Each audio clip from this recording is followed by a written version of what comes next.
खबर वाराणसी से है, जहां ज्ञानवापी मामले में जिला अदालत ने बड़ा फैसला दिया है। अब व्यास जी के तहखाने का वीडियो भी सामने आया है। तहखाने के गेट के बाहर भारी सुरक्षा बल तैनात किया गया है। वीडियो में दिखाई दे रहा है कि नंदी के सामने 3 बाई 6 फुट का दरवाजा खुला हुआ है। साथ ही भारी तादाद में पुलिस के जवान भी नजर आ रहे हैं। 3 से 4 बैरिकेडिंग के बाद दरवाजा खुला नजर आ रहा है और लोग वहां जाने के लिए उत्साहित दिख रहे हैं।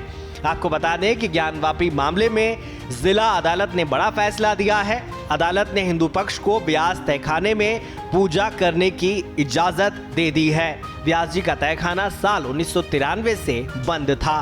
वाराणसी में व्यास जी के तहखाने में पूजा अर्चना का अधिकार मिलने के बाद मुस्लिम पक्ष गुस्से में है। ज्ञानवापी में नमाज अदा करने के बाद मुस्लिम पक्ष आक्रोशित नजर आया।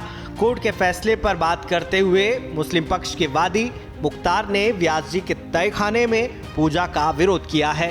मुख्तार ने कहा कि यहाँ कभी पूजा पाठ नहीं हुई है।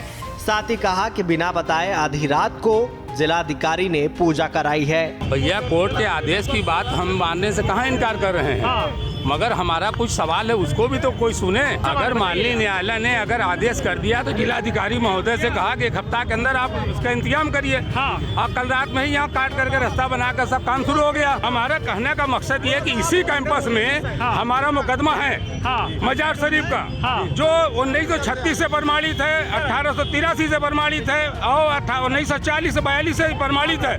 3 जजमेंट हमारा है। उसके बावजूद उस पर आज 2 साल से मुकदमे चलने कोई आर्डर नहीं हो रहे हैं। इसी कैंपस में एक दिन में 4 महीने का मुकदमा में आप आर्डर कर रहे हैं। किस एविडेंस के तहत आपने आर्डर किया, ये सवाल है न्यायालय से हमारा। किसने उसको दिया, ये तो किसने किया? न्यायालय ने जो समझा वो आदेश किया, मगर मुस्लिम समाज इस बात से मर्माहत है कि व्यास जी का नाती जो शैलेंद्र पाठक ने जिला जज की अदालत में मुकदमा किया, उस पर कोई ऐसी एविडेंस नहीं थी। क्या ऐसी अर्जेंसी थी कि 17 तारीख को आप जिला अधिकारी के सुपुर्द में देते हैं, उसके बाद में आप 31 तारीख को रिटायर हो रहे हैं और उस दिन पूजा पाठ की बात देते हैं? क्यों देते हैं? खबर झांसी से है, जहां एक दुल्हन यूनिवर्सिटी में परीक्षा देने पहुंची, जिसे देखकर सभी लोग चौंक गए।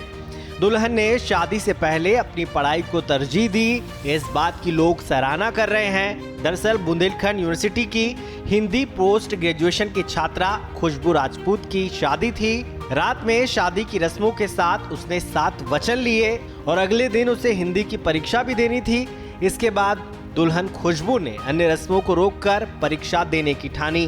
बाद में सभी की सहमति से दुल्हन के लिबास में वो परीक्षा देने बुंदेलखंड यूनिवर्सिटी के परीक्षा केंद्र के कमरा नंबर 303 में पहुंची। यहाँ लाल जोड़े में खुशबू को पेपर देते सभी चौंक गए। परीक्षा भवन में निरीक्षण के लिए पहुंचे परीक्षा नियंत्रक राज बहादुर समेत कई अन्य टीचर्स ने आशीर्वाद देकर खुशबू की खूब तारीफ की। अभी नहीं हुई, सिर्फ जयमाला हुई बस, अभी फेरे होना जाके। पढ़ाई जरूरी है, वो शादी हो जाएगी 2 घंटे बाद हो जाएगी। किसी ने मना नहीं किया, ससुराल वालों ने भेजा, हमारे घर वालों ने कहा था भैया आए मत देवर आए। नहीं छोड़ना चाहिए ना, शादी करो, घर वाले करते हैं तो करना चाहिए, पर पढ़ाई नहीं छोड़ना चाहिए, पढ़ाई भी जरूरी है। मुख्यमंत्री योगी आदित्यनाथ ने विधान भवन स्थित राजश्री पुरुषोत्तम दास टंडन हॉल के नवीनीकरण कार्य का उद्घाटन किया। इस दौरान उन्होंने LED पर उत्तर प्रदेश की आध्यात्मिक और सांस्कृतिक विरासत की गाथा की कहानी को देखा। नवनिर्मित श्री राम मंदिर, काशी विश्वनाथ धाम, लोक भवन, विधान भवन, दीपोत्सव आदि की गौरव गाथा को देख सीएम अभिभूत हो उठे। इस मौके पर विधानसभा अध्यक्ष सतीश महाना ने सीएम योगी को यहां की विशेषताओं से भी अवगत कराया। इस दौरान वित्त मंत्री सुरेश खन्ना, महिला कल्याण और बाल विकास पुष्टाहार मंत्री बेबी रानी मौर्य, पर्यटन मंत्री जयवीर सिंह, उच्च शिक्षा मंत्री योगेंद्र उपाध्याय समेत कई विधायक मौजूद रहे।